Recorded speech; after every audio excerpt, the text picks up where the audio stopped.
have something. And so how do I go about that? So this is a new trick I've started doing. You know this already probably, but I'm still going to try it on you. Okay, I want you Mm-hmm. to. This is a fun activity. I want you to cross your arms. I can't see Can I your use a arms. dog in the activity? No. Just cross your arms. Cross your arms the other way. Okay, you can't see that. I'm doing it. Okay. Do you feel that there's this weird feeling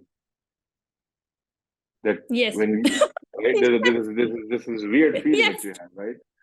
Right. And so that weird feeling is like I feel like going back to like the way I was.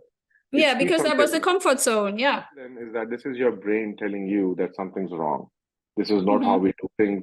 You should go back to the previous way of doing things. Yeah, it was more comfortable, comfort zone. Yeah. And so this is called cognitive dissonance.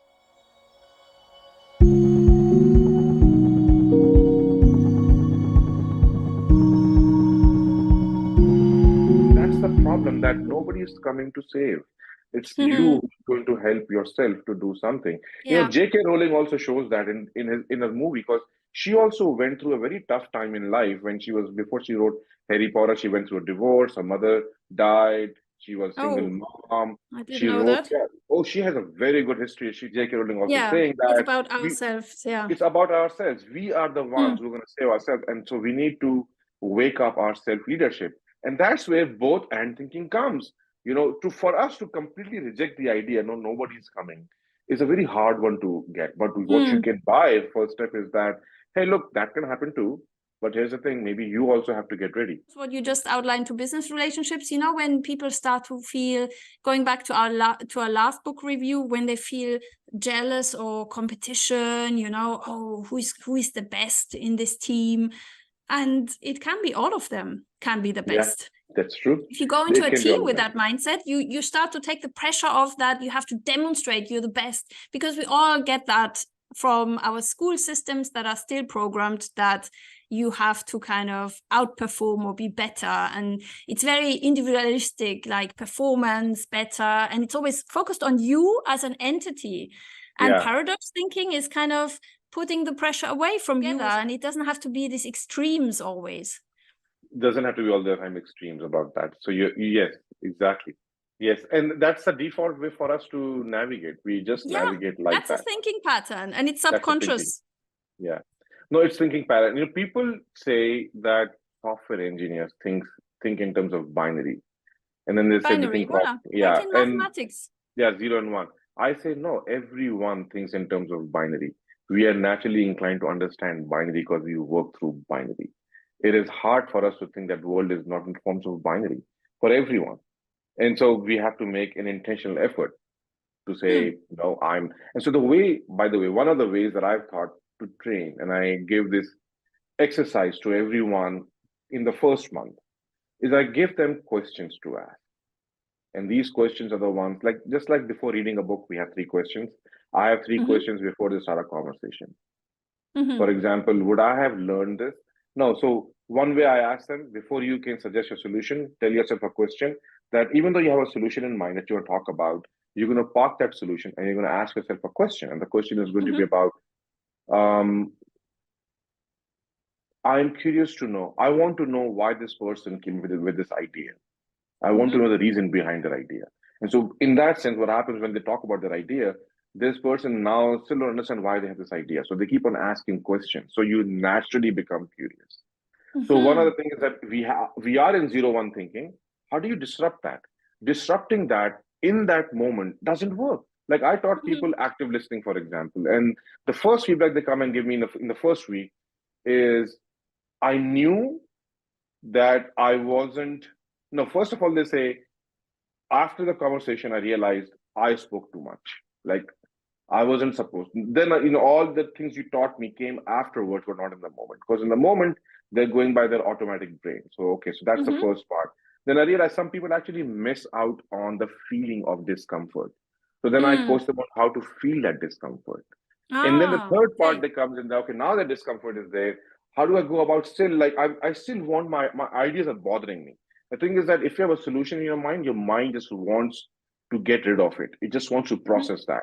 And so unless you talk about it, nobody else can talk. So either you write it down or you park your thought that I'll think about it later. But then you have to ask a different question so you can focus on both and thinking. By default, you will not do that no matter how much It's you true. know It's, about active listening. yeah, I believe as well it's a default setting that we have in our. Because, a lot of fights in our life come because we have, no, I'm right, no, you are right. My belief is right, Yeah. no, your belief is right. My religion is right, your religion is wrong. Things like that.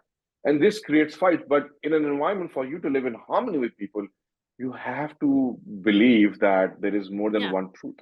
The world exists in different places. And so More that than also one helps truth that. and reality. Yeah. Yes, exactly. Yeah. It's our deeply ingrained bias for either or in communication by saying there's right versus right. So when you are arguing one point and I have a counter argument, it doesn't have to be countered. It's just another truth. But, I see. Approaching a communication like that, when you see these, for example, TV debates by election candidates in politics, think about that. That's the illustration of binary, right? It's like left versus right, and there's only one who can win. So now for organizations, the challenge is to bring all the diverse views together. How can you do that? You need to overcome binary thinking, because then there's always someone who will say, no, one has to be the solution, and it's not.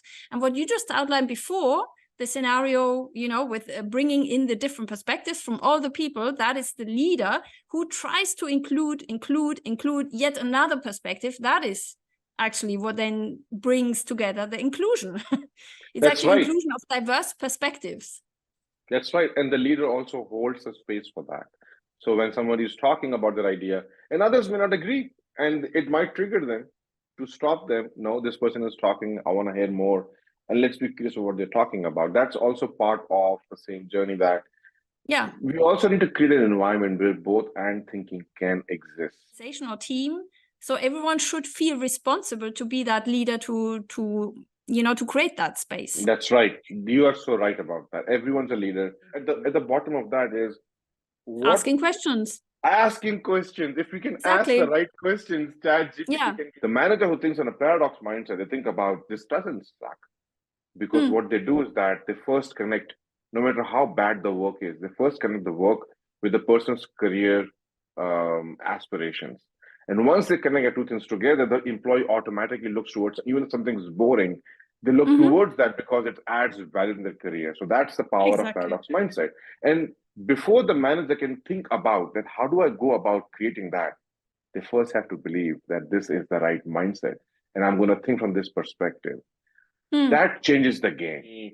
How do you create that? How do you create a sense of likeness? People like you, like your employees like you in your team. And I said, I actually don't go about that. I don't go about that my team should like me. I go about, this is the mission. This is what's exciting for us. And I create that excitement around it. People like it's not about the liking. Yeah, that's not the criteria. People like the what they're about to work on. And that's what, and even if somebody comes and says, hey, I want to work on something fancy, like a tool, which is not really in line with the business needs. When I talk about the mission, they're more excited about the mission versus what they're doing. And if employees are not liking that, then there is something either wrong in my leadership, the company culture, or things need to be changed. Maybe some people are just about making their own money and their own career. So we got to talk about that. Life is not in terms of balance. Life is in terms of symphony. Balance means things need to be like work-life balance. No, some days you have more work, some days you need more time in family. Yeah. So you gotta play the music. Life is, more like a music versus balancing. So they didn't touch that aspect, and that's a very important mindset in paradox mindset. That it's a kind of rhythm of tension, disruption, repetition, tension, disruption, repetition, boring, disruption, tension. That's how I feel that it's not. I agree with that. It's not harmony between plus and minus. Doesn't exist. And life is kind of a rhythm that is completely, and we continually disrupt, even if we think everything is stable. It's not. Every day is different. Like today, my day was completely disrupted by this dog. I believe it's the dog. No, actually it was myself, because I have a different perception of freedom than this dog. So, I think that like you, it's about embracing. This is what comes out in this book wonderfully, that you embrace that life simply is not plus minus or 0 and 1, and you have to find balance between that. Yeah. The takeaway from this book is there is more than our own viewpoints. There is more than negative. There is more than the other pieces. And we have to work with both of them to make things happen. Yesterday, I was looking at some LinkedIn post, and it had a cliche statement about don't focus on the negative, focus on the positive. Yeah, but that's again the dialectic between plus and minus, between argument and counter argument, because otherwise everything would be static. Life is growing, emergence, disruption, tension, destruction, and it's not static at all. We just think, because this house looks the same like it looked yesterday. No, actually, it completely changed since yesterday, the house. That's true. And thinking like that is also against paradox mindset, because you're thinking only one way exists, which is things have to be equally negative balance or equally like that, versus they could be non-static. They could be moving in some direction and some coming back over here. So it's more of swing left and right. So one of the objections people have is that leaders are born, or leaders are people who are different. Like they don't believe that everyone is a leader. It's about leading yourself. Can you lead yourself consciously, subconsciously? It's not an innate thing. What you actually say, this brings out leadership is not something innate or that you're born with. It's not a trait of the human. That's right. It's also something that, by the way, we are our wiring goes against that, the fear, all of that. And so for a leader, if you want to become a leader, you need to get out your potential about how do you fight courage, how do you ride yourself, as a person who wants to do the right things in the world. You want to focus on the right areas and lead yourself subconsciously the right way. You need to know what are the elements in your brain. You want to address them. All of those things are leadership. Now, in the 6 blind men is a very good concept that one can bring to anyone and say, hey, look, you can do that.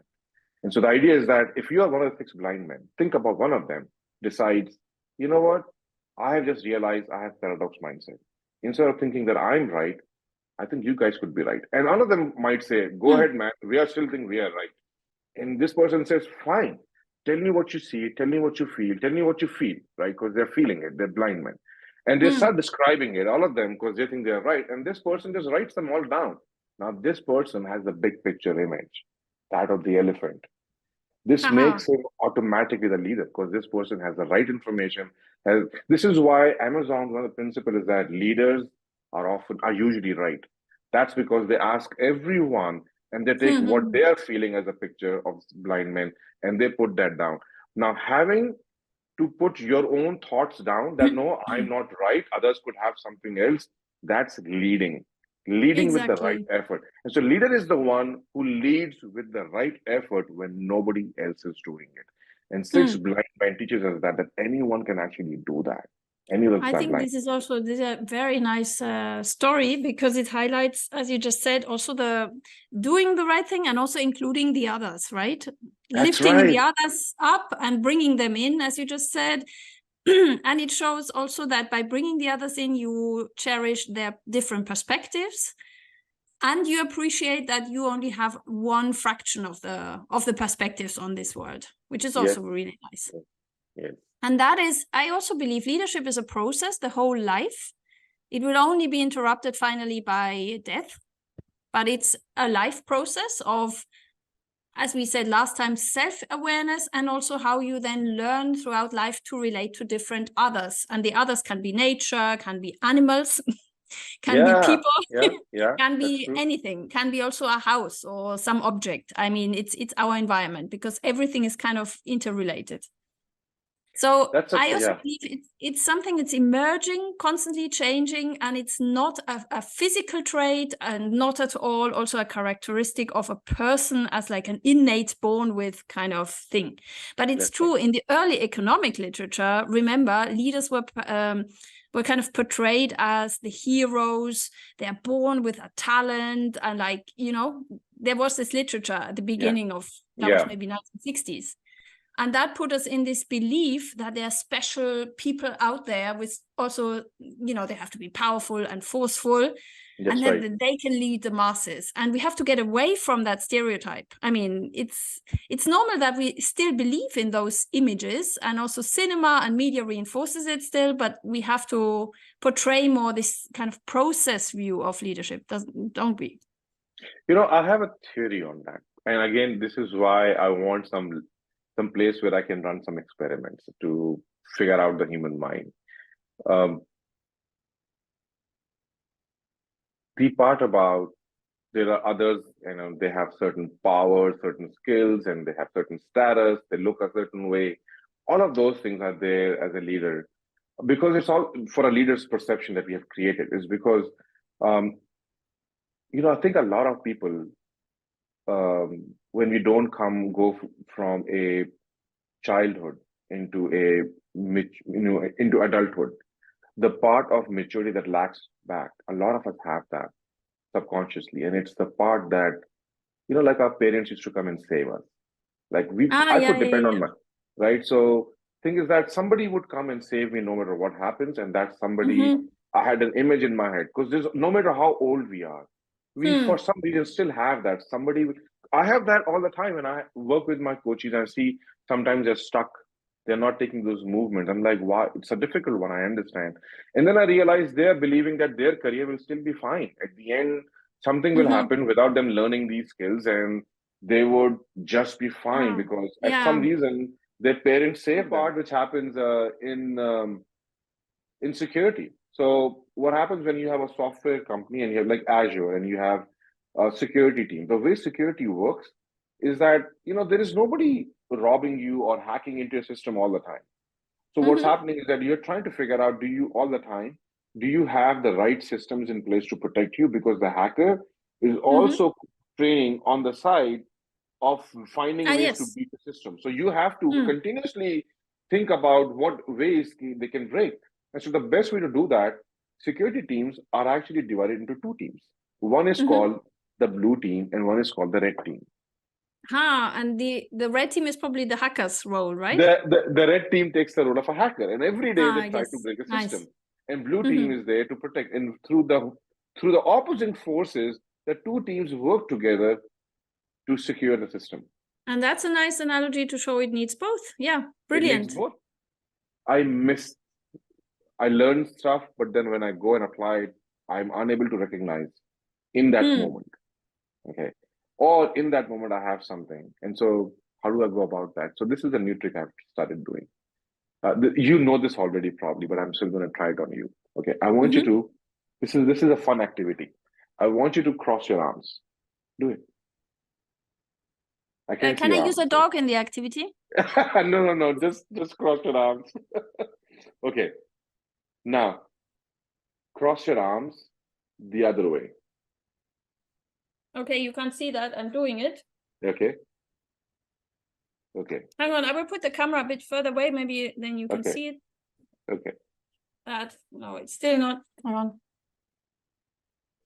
Okay. Okay. Do you feel that there's this weird feeling that when right, this is weird feeling that you have, right? Right. And so that weird feeling is like, I feel like going back to like the way I was. Because that was a comfort zone. Yeah, right. And so what I tell them is that this is your brain telling you that something's wrong. This is not how we do things. You should go back to the previous way of doing things. Yeah, it was more comfortable, comfort zone. And so this is called cognitive dissonance. And we feel that because our body wants us to survive and it doesn't want to try out new things. So nice one. Cognitive dissonance. Yeah. And so when you're feeling that, what happens that when you're going about your life, let's say talking to somebody and you don't listen to people, you just keep on talking yourself.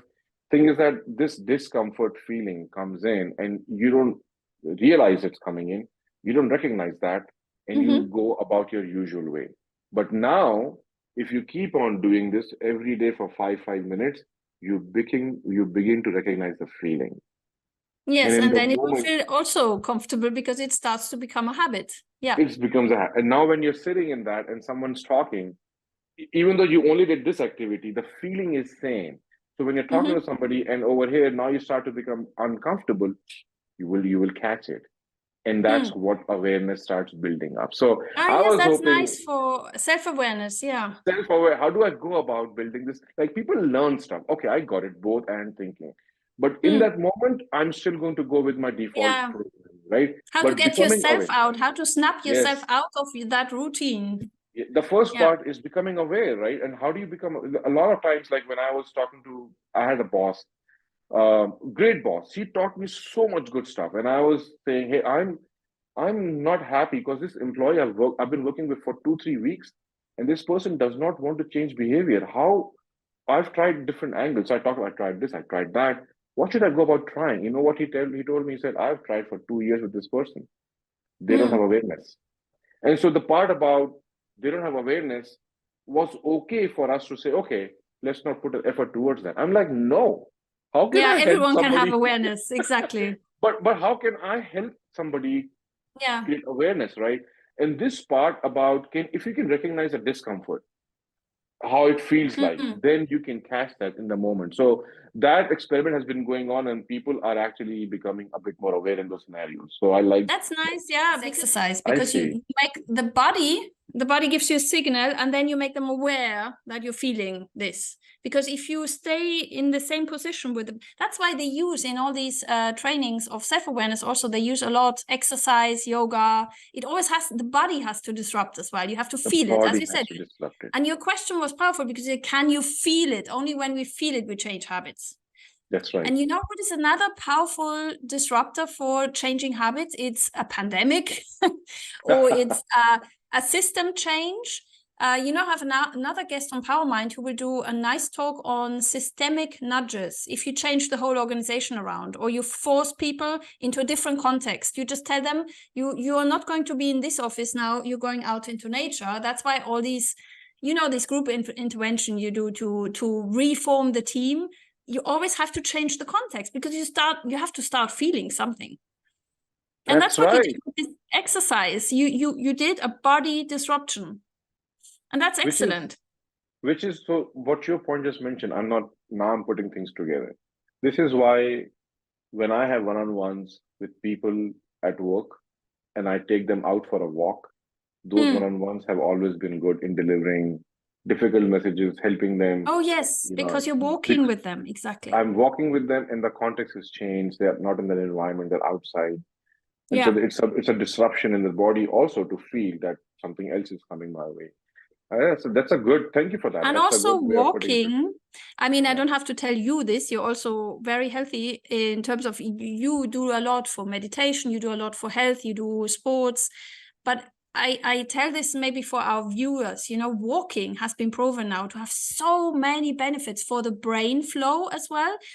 First of all, the blood flow, then brain, how do you say, if there's more oxygen in your brain, and the whole body gets more relaxed when you walk, That's why I call my first walk in the morning that I do with my dog who loves freedom or has the same view like freedom like I have. That's my ideation walk, I call it. Because in that walk, nice. I usually have my ideas because that's the best part of coherence of the day I have. And that is also meditation, isn't it? That is also meditation because you're being mindful about focusing on intentional about something.